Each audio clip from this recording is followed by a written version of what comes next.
হে জগতবাসী, আজ আমি শামীম আলী চিশতি আপনাদের সামনে আরও একটি আলোচনা নিয়ে আসলাম। সেই আলোচনাটি হলো যে আমরা বলতেছি যে আল্লাহ নিরাকার, আল্লাহকে দেখা যায় না, তবু তো আমরা আল্লাহ আল্লাহ করি, আল্লাহকে ডাকি। কিন্তু দেখা যায় শয়তান, যে আমরা বলি যে শয়তান, আসলে শয়তানকে কে কখনো আমরা দেখেছি? তবে শয়তানকে যখন দেখি না, তো অবশ্যই দেখা যায় যে শয়তানও নিরাকার। তাহলে আল্লাহও নিরাকার এবং শয়তানও নিরাকার। আর যদি কেউ বলে যে আমি শয়তানকে দেখেছি, তাহলে আমাকে দেখান। যদি কেউ বলেন যে হ্যাঁ আমি আল্লাহকে দেখেছি, তাহলে আমাকে দেখান, তাহলে দেখাতে পারবেন না। আচ্ছা, তা এখন যে মূল বিষয়টি হলো, সেই মূল বিষয়টি হলো যে শয়তান নিরাকার, আল্লাহও নিরাকার। তাহলে দেখেন, এই পৃথিবীর মানুষে যদি আল্লাহর নাম নেয়, তো আল্লাহর নাম নিলে দেখা যায় সারাদিনে যতবারই নিক, কিন্তু এর পাশাপাশি কিন্তু শয়তানের নামটাও নেয়। কেননা এই শয়তান, এই লোকটা শয়তান, এই লোকটা ভালো না। বাচ্চারা দুষ্টামি করলে এই শয়তানি করো কেন, মানে বিভিন্ন দেখা গেছে সারাদিনেও শয়তানের নামটাও নেওয়া হইতেছে। আচ্ছা, আল্লাহর নাম তো একটু বেশি নেওয়া হয়, নামাজ পড়ে রোজা করে আল্লাহর নাম নেয়, কিন্তু শয়তানের নামটাও কিন্তু পাশাপাশি কম নেওয়া হয় না। এই জন্য শয়তান বলতেছে যে আল্লাহ নিরাকার, তবু তো আল্লাহকে ডাকে। কিন্তু আমি শয়তান, আমাকে কি কোনো মানুষ দেখেছে? যদি দেখে থাকে তাহলে কীরূপে দেখেছে তারা? আচ্ছা, সেটা কথা নয়। কথা হলো আল্লাহকে দেখে না, আল্লাহকে নিরাকার বলে ডাকে। শয়তান যে আমি শয়তান, আমাকে তারা নাম নিতেছে, কিন্তু আমাকে তো দেখেনি। তাহলে তাদের কাছে আল্লাহ যেরকম নিরাকার, আমিও তো নিরাকার। যাই হোক, এই কথাগুলোর মধ্যে বিশেষ রহস্য লুকানো আছে, যদি আপনারা একটু কষ্ট করে বুঝে নিতে পারেন। এখন দেখা গেছে যে সারা দিন রাতের মধ্যে যদি আমরা আল্লাহর নাম 100 বার 150 বার নেই, কমসে কম 20-30 বার সারাদিনে শয়তানের নাম নিতে হয়। এই লোকটা শয়তানি করেছে, এই বাচ্চারা তুমি শয়তানি করো কেন, এই বিষয়টা, আরে আমি কি ভুল করে ফেললাম, আমি কি অজান্তে শয়তানি করে ফেললাম। তো তাহলে বোঝা গেল যে আল্লাহর নামের পাশাপাশি শয়তানের নামটাও মানুষ বলে। আর এই শক্তি নিয়েই কিন্তু শয়তান চলে।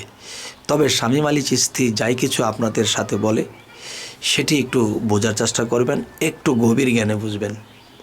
তবে দেখেন যে আল্লাহ বলেছে কি, আমি আলোকিত। আল্লাহ যদি বলে থাকে আমি আলোকিত, আমি আলো, তাহলে দেখবেন এই পৃথিবীতে শুধু আলোই ভরে যাবে। আলো হতে হতে হতে হতে আলোয় ভরে যাবে, কিন্তু দেখা গেছে এই পৃথিবী চলবে না। আবার দেখবেন যে আল্লাহ তো বলেছে আমি আলো, কিন্তু শয়তান যদি বলে আমি শুধু অন্ধকার আর অন্ধকার, আমি অন্ধকার, তাহলে সারা বিশ্ব ব্রহ্মাণ্ড যদি শুধু অন্ধকারে ভরে যায়, তখন কিন্তু এই বিশ্বজগৎ চলবে না। তাহলে দেখা গেছে কি যে আল্লাহ আলোর পাড়ে রয়ে গেলেন, এবং আলোর পরিচালনাকারী এবং আলো দেওয়ার যে দায়িত্ব, এটা আল্লাহ নিজেই নিয়ে নিলেন। এখন যদি আল্লাহ বলতো যে হ্যাঁ অন্ধকার আমি পরিচালনা করব এবং আলো আমি নিজেই পরিচালনা করব, তাহলে দেখবেন যে যেখানে অন্ধকার আছে সেখানে যদি একটা আলো যায়, তখন সেখানে অন্ধকার থাকে না। আর অন্ধকার যদি না থাকে, তাহলে সেখানে সৃষ্টি হবে না। হে জগতবাসী, যে যদি সৃষ্টি না হয়, সেখানে অন্ধকার না হলে সেখানে সৃষ্টি হবে না, তাহলে অন্ধকারের দরকার। এবং সারা বিশ্ব যদি অন্ধকারে ছেয়ে যায়, তবেও কিন্তু জগৎ চলবে না, আলোর দরকার। তবে এর ছোটোখাটো একটা ইঙ্গিত করছি, যে দেখেন চাঁদের আলো আলো না, কিন্তু জোছনা, এতে কিন্তু মানুষ চলাফেরায় কষ্ট, ওই জোছনার আলো দিয়ে চলবে না, সূর্যের আলোর দরকার। আর সূর্যের আলো দরকার বলে সর্বসময় যদি সূর্যের আলো উঠে থাকে, রাত না আসে, অন্ধকার না আসে, তাহলে কিন্তু সেই জোছনার আলো কাজে লাগবে না। আচ্ছা, তাহলে জোছনার যে আলোটি চাঁদের থেকে দেওয়া হচ্ছে, তখন জমিনে যখন ধান বোনা হয়, তখন চাঁদ যেরকম সাদা, তেমনি ধানের ভিতরে দুধের মতো আগে হতে থাকে, এরপরে এই দুধের মতো হয়ে ধানের ভিতরে চাউলের সৃষ্টি হয়। এবং দেখা যায় যখন নাকি ধানটা পেকে যাবে, তখন হলুদ রং ধরাইতেছে কে? এই সূর্যের আলোতে। তাহলে চাঁদ এবং সূর্য দুটি জিনিসেরই আমাদের প্রয়োজন।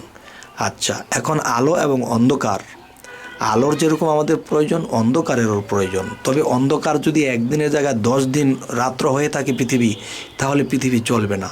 তাহলে যতটুকু পরিমাণ দরকার অতটুকুই হতে হবে, আলো যতটুকু পরিমাণ দরকার অতটুকুই হতে হবে। এর চেয়ে বেশি যদি হয় তখন কিন্তু আমাদের আর হবে না।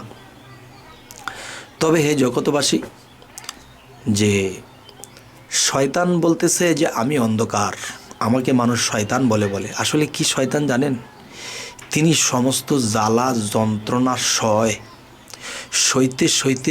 সইতে হেতান কি হইছে, শয়তান হইছে। আসলে কিন্তু আল্লাহর কাছে সে বিশাল বড় একটা কর্মচারী, যে সে অন্ধকারের ডিউটি করে। অন্ধকার কি দেখেন? আপনার আমার সৃষ্টি হয়েছে অন্ধকারে। দেখবেন মায়ের গর্ভে সেই নাভির নিচে যে জায়গাটা, এই জায়গাটা অন্ধকার। আর এই অন্ধকারের মধ্যে যখন বীজ রোপণ করা হয় তখন কিন্তু একটা সন্তান জন্ম নেয়।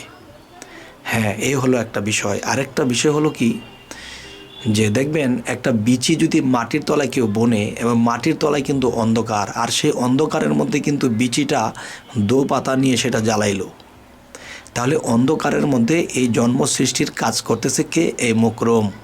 তাহলে সে কিন্তু আল্লাহর বিশাল কর্মচারী। সে কিন্তু এখনও পর্যন্ত মায়ের গর্ভে সেই বাচ্চা বা সেই মানুষ বা আদমের বাচ্চা তাই সে গঠন করতেছে। সেখানে কোথায়? সেখানে অন্ধকার। তো হে জগতবাসী, যে আলো যদি এসে যায়, আলোর ভাগ যদি আল্লাহর ভাগে পড়ে, তাহলে আল্লাহ যেখানে আসবে সেখানে অন্ধকার থাকবে না, আলোকিত হয়ে যাবে। তখন সে আলোর মধ্যে কিন্তু জন্ম হবে না। হে জগতবাসী, তাহলে শয়তানের অন্ধকার আমাদের দরকার আছে। শয়তানকে আমরা ঘৃণা করব না। তবে পৃথিবীতে আমরা এসেছি, আমরা নিজেরা শয়তানি কাজ করব না, মানুষেরটা মেরে খাবো না, এবং নিজে পবিত্র থাকব, সত্য বলবো, তখনই আমরা খারাপ থেকে বেঁচে থাকতে পারবো। কিন্তু যাকে আমরা শয়তান বলি, মূলত সে শয়তান নয়, সে আল্লাহর ডিউটি করে, সে আল্লাহর চাকরি করে। তবে এবার আসি, যে একজন মানুষ যখন সিদ্ধ পুরুষ হয়ে যায়, সিদ্ধ পুরুষ যখন সে হয়ে যাবে, তখন তার দ্বারা কোনো সন্তানাদি হবে না পৃথিবীতে। কেন হবে না? যে সে নিজে সিদ্ধ হয়েছে, আত্মজগতে আত্মা সিদ্ধ হয়েছে, পবিত্র হয়েছে, এবং তার মধ্যে যে কীট, এগুলো সমস্ত কিছু বীজ সিদ্ধ হয়ে গেছে, যার ফলে এর দ্বারা সন্তান হবে না। আর যদি সন্তান হয় তাহলে তার সিদ্ধ হওয়া বাকি আছে। যাই হোক, হে জগতবাসী, আজকের যে আলোচনাটা বোঝাইতে চাইলাম, এটা কিন্তু জ্ঞানীদের জন্য ইঙ্গিত। এই কথাগুলো সকল ব্যক্তিদের জন্য নয়। তবে আমি যে কিছু কিছু কথা বলি, যা বলা ঠিক নয়, তবু আমি নির্ভয় এই কথাগুলো বলি। কারণ আমি দেখেছি যে 100 ভাগের ভিতরে যে দেখা গেছে যে 98 ভাগ মানুষ আমার এই কথার পক্ষে, এবং দেখা গেছে 100 ভাগের মধ্যে 2 ভাগ মানুষ একটু এদিক সেদিক করে। তো বুঝলাম যে 98 ভাগ যদি আমার পক্ষে থাকে, তাহলে আমি আমার মন মতো আমি কথা ছাড়তে পারি। তো আপনারা কি বলেন? আমার এই আলোচনার থেকে আপনারা কি সন্তুষ্ট না অসন্তুষ্ট, না এই ধরনের আলোচনা আরও সামনে করব কি করব না, আপনাদের কেমন লাগে অবশ্যই জানাবেন। তো হে জগতবাসী, আমাদের এই আলোচনা যদি আপনাদের ভালো লাগে, সামনে আমাদের ভিডিওগুলো ছাড়া মাত্র যেন আপনাদের কাছে পৌঁছে যায়, এর জন্য আপনারা সাবস্ক্রাইব করে রাখুন। তো আজ এই বলেই রাখবো। সকলেই ভালো থাকবেন। আল্লাহ হাফিজ।